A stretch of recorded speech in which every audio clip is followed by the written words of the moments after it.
মাহিয়া মাহির মৃত্যু, অপার বাংলার শোরগোল দেখে শুনে আঁতকে উঠে কি বললেন নায়িকা। বাংলাদেশের জনপ্রিয় অভিনেত্রী মাহিয়া মাহি নায়িকার ব্যক্তিগত জীবন নিয়ে আলোচনার শেষ নেই। মাঝে এই খবর শোরগোল পদ্মার পারে।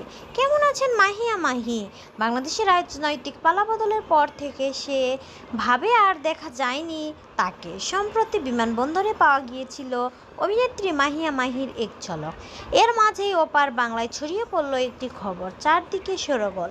মাহির মৃত্যুর খবর তোলপাড় ওপার বাংলা। বাংলাদেশি সংবাদ মাধ্যম কালের কণ্ঠ এবং প্রতিবেদন অনুসারে ইন্ডাস্ট্রির আনন্দরে নাকি অনেকেই বলেছেন উদ্ধার হয়েছে মাহির ঝুলন্ত দেহ।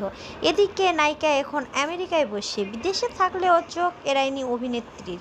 সঙ্গে সঙ্গে নিজের ফেসবুকে ধোঁয়াশা কাটিয়ে দিয়েছেন নায়িকা। তিনি লিখেছেন, আমি মরি নাই, আমি বেঁচে আছি। 2012 সালের ভালোবাসার রং দিয়ে ঢালিউডের আত্মপ্রকাশ করেন মাহিয়া মাহি। প্রথম ছবিতে প্রচার আলো কেড়ে নেন, তারপরে আর পিছন ফিরে তাকানো হয়নি। একের পর এক ছবিতে আসতে থাকে সাফল্য। বাংলাদেশের পাশাপাশি টলিউডে বেশ কিছু কাজ করেন, কিন্তু বছর দুয়েক ধরে নতুন কোনো ছবি ছিল না তার হাতে, তাই খুব একটা খবরেও নেই তিনি। যদিও সিনেমার পাশাপাশি রাজনীতিতে জড়িয়ে পড়েন মাহি।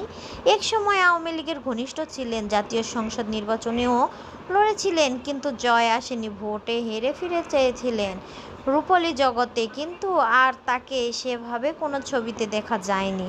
এর মাঝে গত বছর তার বিবাহ বিচ্ছেদ হয়, ছোট্ট একটি ছেলেও রয়েছে। শোনা যাচ্ছে আমেরিকায় গিয়েছেন অভিনেত্রী।